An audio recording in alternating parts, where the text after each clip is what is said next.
무덥지요. 우리 인사합시다. 예수님 이름으로 사랑하고 축복하며 건강하십시오. 오늘 주제는 거짓이 통하지 않습니다. 하나님 앞에는 짝퉁이 통할 리가 없는 것이지. 우리 기독교는 실제적이며 현실에 뿌리를 내린 명성입니다. 예를 든다면 만약에 어떤 사람이 식당을 개업을 하려고 준비 중에 있습니다. 그런데 믿는 집사님이 무엇보다도 야, 나는 기도 많이 해야지. 야, 1000일 동안 기도하고 시작할까? 아니면은 내가 열심히 요리학원에 가서 배우고 또 좋은 식자재를 통해서 좋은 음식을 내릴까? 물론 두 가지가 다 맞겠지만 무엇보다도 우리는 기도를 하지만 기도만 해서는 안 된다는 거지. 기도만 해서는 반드시 기도하는 대로 살아내야 되는 줄 믿습니다. 기도한 만큼 실천에 옮기는 것이 소중한 거예요. 그래서 우리 기독교는 현실에 실제적으로 뿌리를 내린 명성이라고 볼 수 있는 것이죠. 김대건 신부님 여러분이 많이 들어봤던 천주교에서는 성인으로 인정하고 존경하는 분이지. 그분의 유고를 많이 쪼개가지고 주임 신부들에게 나눠 주는데 서로 먼저 가지려고 애를 쓰다는 거예요. 그런 모습이 뭘까요? 쉽게 말하면 그분의 성이라 해서 그 뼈가 어떤 효능이 있을까요? 그냥 흙뿐입니다. 먼지뿐인데도 그것을 우리 성당에 보관했다 해가지고 사람들을 모의하려고 하는 종교 심리학적인 모습이, 만약에 부처님의 뼈조각이 한 조각만이라도 발견돼서 그것을 보관했던 절이 있다면 그 절은 성황리에 이루어질 것이고 큰 절집이 세워질 것으로 여겨지는 거지. 이게 바로 종교심입니다. 그러나 우리 예수님은 빈 무덤을 깊이 우리에 묵상해야 되겠죠. 빈 무덤이 뭘까요? 한마디로 말하면 예수님의 십자가의 죽으심과 3일 만의 부활의 사건, 성경 전체적인 요약이라고 볼 수 있지. 그걸 우리는 깊이 묵상해야 되지. 그러면 우리 믿음의 성도들이 가장 큰 오류는 우리가 무엇을 드리고 해야 한다는 생각을 하는 거예요. 무엇을 하나님 앞에 내가 드리고 내가 무엇을 해야만이 재앙이 없고 복을 받는 것이고 만사가 형통돼 운수 배통하는 것이지. 이렇게만 인식하는 잘못된 생각을 많이 합니다. 구원은 우리가 아니라 하나님으로부터 시작이 됩니다. 내가 구원받고 싶어서 구원받는 것이 아니라 믿음은 하나님의 선물이라고 얘기합니다. 8절 말씀하는 것처럼 하나님이 우리에게 은혜로 주시는 거예요. 무엇을 해야만 하나님과 가까워지고 어떤 일을 하지 않으면 그분과 멀어진다는 생각은 율법적입니다. 하나님의 사랑은 우리가 하는 일, 하지 않는 일에 따라서 달라지는 것이 아니에요. 우리는 스스로 열매를 맺을 수 없습니다. 아무리 열심히 노력하고 헌신해도 불가능해요. 그러나 우리의 연약함을 인정하고 주님을 의지하고 믿으며 주님이 우리의 품성을 만지시도록 하면 그리스도의 생명의 열매를 맺을 수 있는 것인데, 특히 기도에 관해서 우리는 하나님은 우리가 드리는 기도의 강도나 쉽게 말하면 기도를 세게 하거나 약하게 하느냐에 따라서 또는 기도하는 시간이 길거나 짧은 것을 보시고 우리를 돕는 분이 아니에요. 어떤 분들은 목이 슬도록 오랫동안 기도했으니까 이번 내가 영적으로 충만하다. 아니, 하나님은 사랑의 하나님이에요. 우리를 사랑하신다는 사실만으로도 얼마든지 충족하도록 기도에 응답하실 분이 하나님이신 줄 믿으시기 바랍니다. 그런 면에서 우리의 믿음은 바로 주님께 붙어 있으면 됩니다. 따라합시다. 주님께 붙어 있자. 요한복음 15장 1절 말씀, 2절 말씀 우리 전추자 목사님 한번 읽어주실까요? 인생을 보시고.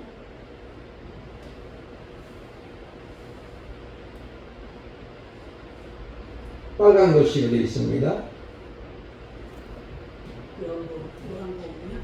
요한복음 15장 1절 2절. 나는 참 포도나무여 내 아버지는 농부라.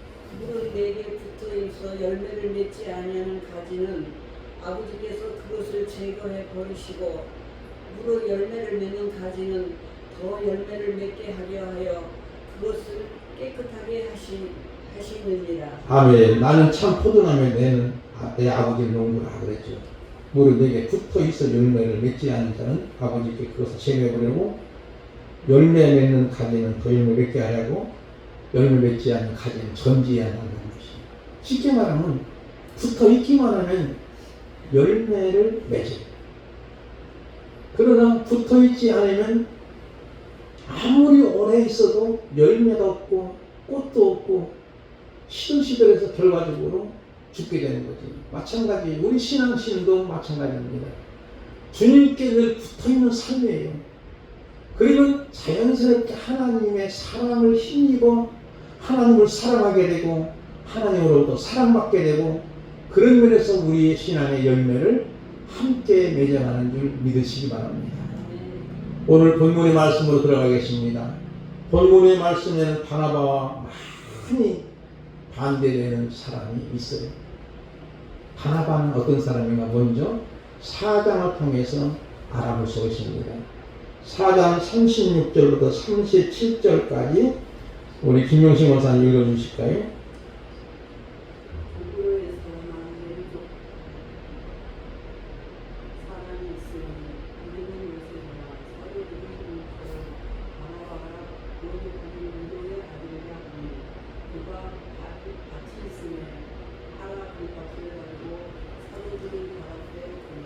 아멘. 바나바는 월 이름이 요셉이라고 했지. 그런데 별칭이 바나바. 뜻이 뭐냐면 유루의 아들이라. 근데 그가 어떤 일을 했기 때문에 별칭이 이렇게 유루의 아들로 인정받고 칭찬받고 칭송받고 많은 사람으로도 존경함을 받은 이유는 뭐냐면 그의 밭을 팔아서 사도들 앞에 내놓는 거죠. 왜냐하면 초대교회가 막 부흥될 때 어려운 이웃들도 많이 오잖아요. 구제 문제 때문에 한참은 힘들어했기도 했지. 근데 사도들 발 앞에 둠을 통해서 좋은 일을 하는 이 바나바가 칭송을 받는 거예요. 근데 오늘 나오는 인물 중에 반대되는 인물이 있어요. 누굴까요? 아나니아와 그의 아내 삽비라 부부예요. 부부의 심판받는 사건이에요. 여기서 우리가 조심해야 할 것은 이 부부가 아나니아와 삽비라 부부가 헌금을 떼먹기 때문에 집사한 것이라는 것은 아닙니다. 그렇다면 오늘날에도 그러한 일이 있을 수 있는 거예요. 그러나 없는 거예요. 오늘 교회에서 가르치는 거짓말은 무엇일까요? 많은 부흥사님들이 믿기만 하면 만사형통한다. 믿기만 하면 운수대통한다. 이렇게 가르치고 있습니다. 할 수 있다. 하면 된다. 해보자. 하면서도 긍정적인 마인드를 심어줍니다. 물론 필요한 것은 필요하겠지만 그러나 중요한 것은 바로 우리가 하나님께 붙어 있으면 되는데 이 아나니아와 삽비라가 결과적으로 하나님 속이는 거예요. 안타까웠고 성령과 하나님을 속이는 그런 모습으로 통해서 결국은 즉사하는 안타까움을 맞게 됩니다. 여러분 정말로 과연 우리가 예수님을 믿기만 하면 만사가 형통되나요? 대답이 없는 거 보니까 인정을 못 하시는 거죠. 사실은 그렇지 않습니다. 요셉의 이야기를 보면 어마어마한 시련과 역경과 환난과 박해와 고난과 고통이 말할 수 없이 있었어요. 그런데도 하나님은 그때 요셉을 형통한 자라고 한 거예요. 무슨 뜻이냐면 요셉이 모든 그 고난의 과정을, 종살이의 과정을, 옥살이의 과정을 얼마든지 믿음의 힘으로 극복해 나갔고 그것을 초월해 나갔기 때문에 형통한 자라고 인정받는 것이지, 그냥 가만히 있는데도 만사가 형통되고 운수대통되고 그런 모습이 아니라는 거예요. 그래서 우리는 잘못된 짝퉁 이단들이 가짜 신자를 양성하는 거예요. 간혹 보면 그런 모습들이 간혹 나옵니다. 만약에 예언기도 받으면 장래 일을 알 수 있다고 합니다. 여러분이 죄송하지만 예언기도는 받지 마세요. 하나님이 하시는 일을 우리 인간이 어떻게 알겠어요? 다만 하나님께 맡기는 거예요.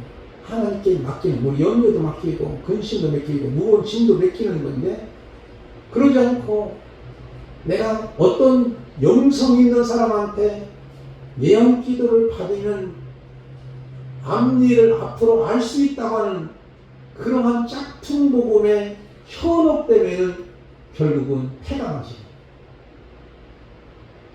오늘 아나니아와 삽비라 부부는 바나바와 같은 것 같지만 전혀 다르래요. 말씀드린 것처럼 이 오늘 스토리는 간단합니다. 이 부부가 소유를 팔아 얼마를 숨기고 감췄고 다 드린 것처럼 함으로 이것이 하나님과 성령을 속임으로 직사했다는 거예요. 헌금을 잘못해서 죽음을 당한 것이 아니라 거짓말과 그리고 돈으로 명예와 칭찬 살림했던 하나님에 대한 경외는 두려움과 경외심이 없기 때문이죠. 또한 헌금은 액수가 중요한 건 아닙니다. 물론 우리가 액수도 많으면 그 사람의 마음을 평가는 가능하겠지. 그러나 인기를 얻고자, 아니면 칭찬을 얻고자, 명예를 얻고자, 스스로 스타가 되고자 하는 그런 모습에서 하는 것은 하나님이 원치 않습니다. 우리의 중심을 보시는 하나님, 우리의 마음을 보시는 하나님이에요. 그러므로 예물의 많고 적음보다도 우리의 중심을 보는 거예요. 아나니아 삽비라 부부가 바나바와 겉으로는 비슷한 것 같지만 중심은 결국은 보실 때 성령님을 속이는 거예요. 쉽게 말하면 하나님을 속일 수는 없다는 거예요. 사람은 속일 수도 있지만 하나님은 절대로 속아 넘어가지 않는 줄 믿으시기 바랍니다. 우리의 중심을 훤히 알고 계시기 때문이죠. 우리의 생각, 내가 무엇을 생각하는 것도 알고, 내가 어떤 길로 가는 것도 알고, 나의 마음 자체도 알고 계시는 하나님은 속일 수 있는 거예요. 그러나 아나니아와 삽비라 부부는 결국은 하나님과 성령님을 속이는 거예요. 사무엘상 16장 7절 말씀을 한번 볼까요? 우리 차윤수 목사님 한번 읽어주실까요? 인생을 있는데요. 여호와께서 사무엘에게 이르시되 그의 용모와 키를 보지 말라. 내가 이미 그를 보냈노라. 내가 보는 것은 사람과 같지 아니하니 사람 인물을 보거니와 나 여호와는 중심을 보느니라. 아멘. 사울왕을 버린 거예요. 처음에 사울 때는 그럴듯하고 외모적으로 출중하고 정말로 훌륭하게 봤지. 그렇지만 그를 패하고 하나님의 마음에 합한 자 다윗을 세우는 거예요. 그런데 다윗은 알듣기 키도 조그마하고 얼굴도 까무잡잡하고 정말로 그 8번째 아들로서의 문열의 아들입니다. 2세 아들 중에 가장 못난 아들이에요. 그래서 사무엘 선지자가 그 집안에 왕제목 있다 해서 하나님으로부터 받고 가는데 엘리야로부터 쭉 아들들 선을 보게 하는 거예요. 그런데 하나님이 전부 노 하는 거예요. 안 돼. 이제 7명의 아들을 전부 다 선을 보는데 다 하나님 허락지 않아요. 그런데 그래서 이제 사무엘 선지자가 이새에게 물어보는 거예요. 아직도 없느냐고. 예, 있기는 있지만 지금 저 들판에 가서 양을 치고 있습니다. 양을 돌보고 있다는 거예요. 그러면 빨리 좀 데리고 오라고. 데리고 보니까 뭐 있는 그 모습대로 그냥 목동의 옷을 입은 그대로 왔는데도 3일 선자의 마음을 하나님이 감동시켜줘서 그에게 기름을 붓고 왕으로 세우라는 거예요. 그래서 하나님의 마음에 합한 자의 다윗을 세웠던 거예요. 그리고 하나님은 그 사람의 외적인 모습, 그 사람의 어떤 인품, 그 사람의 어떤 뭐 인물, 그 사람의 어떤 가지고 있는 재산, 그 사람의 가지고 있는 명예, 권력을 보는 것이 아니고 하나님은 우리의 중심을 보시는 줄 믿으시기 바랍니다. 아나니아와 삽비라 부부도 그들의 중심이 틀렸기 때문에 헌금도 많이 했을 거예요. 왜냐하면 밭을 팔아가지고 얼마를 감추는데 만약에 아나니아 삽비라 부부가 재산을 팔고 나서 나도 먹고 살아야지. 그리고 얼마를 이제 한 2분의 1을 떼어놓고 2분의 1만 하나님께 바치면서 하나님 죄송합니다. 제가 다 바치고 싶은 마음이 있었지만은 다 바칠 수가 없네요. 저도 먹고 살아야 되지요. 죄송합니다. 그랬더라면 직사했을까요? 아니에요. 그냥 자기 밭을 전부 팔고 전부 인양청 아야 사람들이 대단하다 말이요. 멋지다 말이요. 이렇게 그런 인정받으려고 하는 명예를 살려고 돈 주고 명예를 살려고 하는 그런 안타까움 때문에 결국은 하나님 속이는 거예요. 그래서 이 부부가 하나님의 강력한 심판을 받은 이유는 뭐냐면 3절과 4절 말씀을 보겠습니다. 3절과 4절 말씀 우리 김재훈 집사님 한번 읽어주실까요? 여호와 이르되 아나니아야 어찌하여 사탄이 내 마음에 가득하여 내가 성령을 속이고 각각 결과를 감추었노. 땅이 그대로 있을 때에는 내 땅이 아니며 한 후에도 내 마음대로 할 수 없더냐. 어찌하여 이 일을 내 마음에 두는 사람에게 거짓말한 것이 아니요 하나님께로. 아멘. 봅시다. 여기 보니까 성령 하나님을 속이는 행위이기 때문에 어쩔 수 없이 심판의 대상이 되고 말았던 거예요. 거짓말 또는 거짓 증언은 성령 하나님을 속이는 거예요. 헌금은 하나님께 드리는 행위입니다. 사람의 눈을 속이고 파츠 인기를 차지하려고 하면 하나님을 우상으로 여기는 행위입니다. 이와 같이 우리는 하나님이 내 앞에 계시는데도 경건한 두려움이 없이 살 때가 많아요. 이 부부의 마음에 사탄이 가득하고 성령을 속이고 즉 하나님에 대한 두려움이 없다는 거예요. 그러니 이들은 돈으로 인기를 얻고자 한 거예요. 교회에서 바나바가 스타가 되고자 하는 거예요. 우스운 말이 있습니다. 스타란 말은 스스로 타락한 자라는 이야기가 있습니다.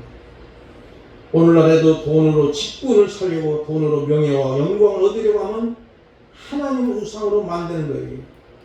우리가 하나님을 속일 수 있다면 우상입니다. 하나님은 살아계신 하나님이시죠. 거짓되고 불순한 동기로 소유를 판 것 일부를 전부 그냥 속에서 명성과 명령력을 뵙고자 함이 속이시는 하나님은 아니시죠. 속는 것은 아니시죠.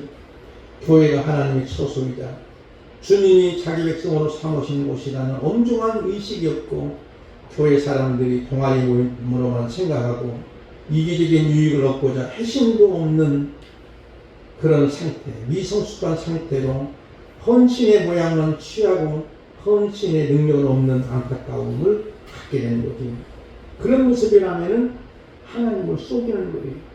교회는 절대로 동아리 모임이나 어떤 동창회 모임이나 어떤 향후의 모임이 아닙니다. 교회는 하나님의 가족 공동체입니다. 성령님이 충만히 임재하신 믿음의 가족 공동체예요. 교회 안에서 이루시는 헌신은 그 동기가 은혜에 대한 감사와 지체에 대한 사랑이어야 됩니다. 그러므로 거짓된 동기를 행하는 헌신에 대해 하나님은 결코 썩지 않으시는 거예요. 그 다음에 두 번째로 드릴 말씀은 이제 우리 김 목사님께서 4절까지 읽어주셨는데 거짓말은 자신을 속이고 하는 행위, 자신도 속이고 하나님께 거짓말하는 것, 자기 종교심을 인정받고자 하는 것은 결국 자기를 속이는 거고, 사람들을 지나치게 의식하도록 자기를 속이게 되고, 자기의 종교심에 대한 칭찬을 받으면 받을수록 하나님과 무관한 거예요. 헌금은 하나님의 은혜 때문에 감사로 드리는 것이지 체면 때문에 드리는 것은 아닙니다. 사람은 속일 수 있어도 언제나 불꽃같이 보시는 하나님은 절대로 속일 수가 없는 거예요. 왜 인류가 타락했습니까? 사탄이 거짓말로 아담과 하와를 유혹했기 때문이지요. 아담과 하와가 그 선악과를 따먹으면 정령 죽으리라 하나님께서 분명하게 말씀하셨는데도 사탄이 거짓말합니다. 너희가 결코 죽지 아니하리라 하니까 아담과 하와가 그러면 죽을까 하노라 이렇게 했습니다. 그만 거짓에 쏙가 넘어가는 거예요. 그렇다면 왜 아담과 하와는 유혹을 받아 사탄의 거짓말에 놀아나는 것이 사탄의 책임인가요? 사실은 아니거든요.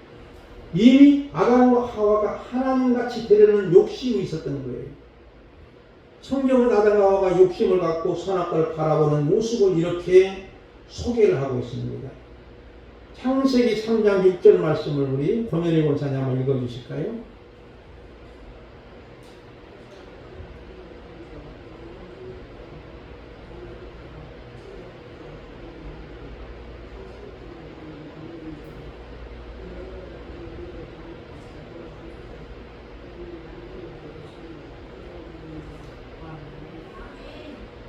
아멘. 여자가 나무를 본즉 먹음직도 하고 보암직도 하고 지혜롭게 할 만큼 탐스럽게 여기게 된지라 그만 먹게 된 거예요. 결국은 하나님같이 된다고 하는 그 유혹에 그 욕심 때문에 결국은 먹게 되는 거예요. 아나니 삽비라도 마찬가지로 명예의 욕심 때문에 스타되고자 하는 욕심 때문에 결과적으로 하나님을 속이고 성령님을 속이고 자신도 속이는 거예요. 결과적으로 거짓말은 사탄의 지배를 받는 것이기 때문에 심판을 면할 수 있는 거예요. 제9경에 보면 거짓 증거 중상모략은 혀로 행하는 살인임을 말합니다. 왜 사람들이 거짓 증거하는가? 옛사람의 사탄의 하손이 있기 때문에 이 사탄은 원어로 보면 디아볼로스라는 말을 쓰는데 참소하는 자, 중상모략하는 자 또는 비방하는 자. 사탄은 무존재가 아닙니다. 비존재입니다. 보이지 않는 존재라는 거예요. 쉽게 말하면. 그러나 사탄은 반드시 존재하고 있는 거예요. 그런데 비존재. 우리처럼 형상 있는 것이 아니고 무존재가 아니고 비존재로서의 우리의 마음속에 사탄이 침투할 때가 있어요. 그리고 조종하는 거지. 그런 면에서 우리는 사탄은 거짓말장의 악이라고 요한복음 8장 44절에 기록하는데 우리 박선희 권사님께서 한번 읽어주실까요? 너희는 너희의 아비 마귀에게서 났으니 너희의 아비의 힘대로 너희도 행하고자 하느니라. 그는 처음부터 살인한 자요 진리가 그 속에 없으므로 진리에 서지 못하고 거짓을 말할 때마다 제 것으로 말하나니 이는 그가 거짓말쟁이요 거짓의 아비가 되었습니다. 아멘. 한마디로 말하면 마귀와 사탄은 거짓말장이고 거짓말의 앱이라는 거예요. 거짓말장이 거짓말의 왕이라는 왕.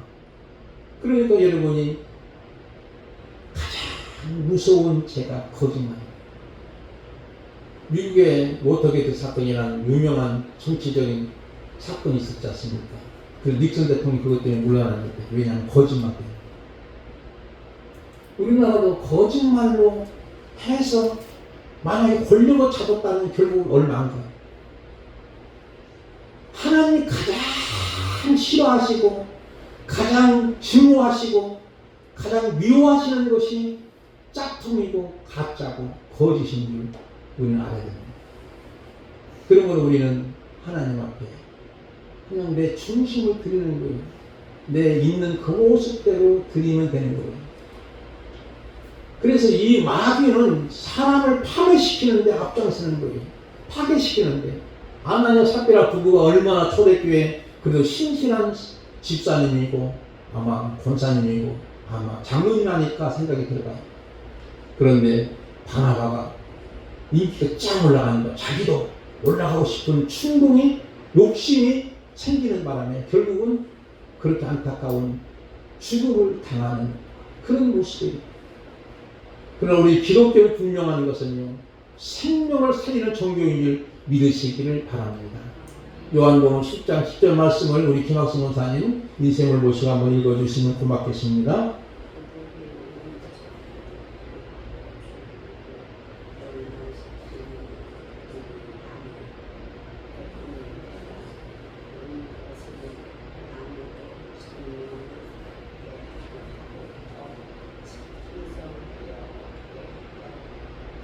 아멘.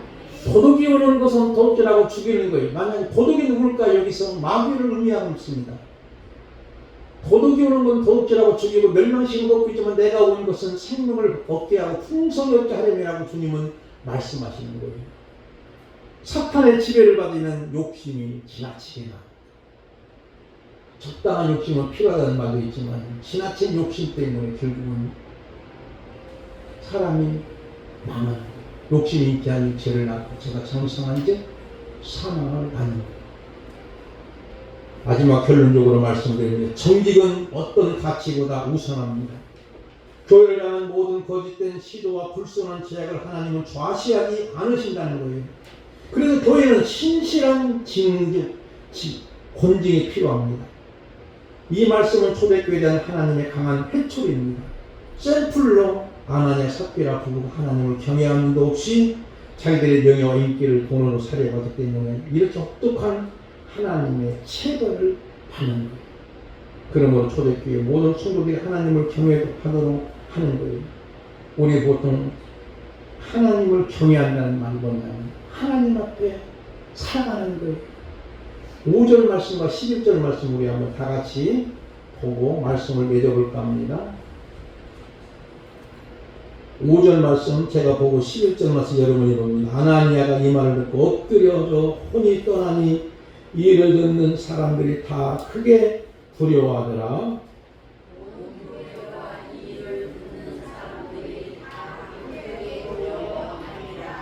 다 크게 두려워하더라고 했잖아요. 결론적으로 하나님을 경외케 하는 거예요. 근본은 뭐냐면, 목적이 뭐냐면 하나님을 경외하기 위해서 다 하나님을 크게 경외하게 되는 거예요. 그러므로 온 교회 듣는 모든 사람이 거룩하신 하나님의 임재가 있는 교회에 영광과 유용을 보았고 크게 두려워하며 고개를 조아렸습니다. 오늘날 이와 같은 경외심이 해롭게 됩니다. 회심하지 않은 이들이 하나님에 대한 오도된 관념으로 그릇된 친밀감을 가지거나 경박한 예배를 드리거나 자기 편의 이주의 신앙생활을 인사하는 일들이 벌어지고 있습니다. 그 누구도 하나님을 만으로 여길 수는 없는 거예요.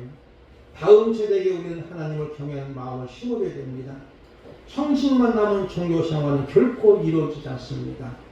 영원하지 않는 것을 얻고자 영원한 것을 버린 자에게는 생명이 없는 거예요. 우리 찬송가 316장 부르겠습니다. 316장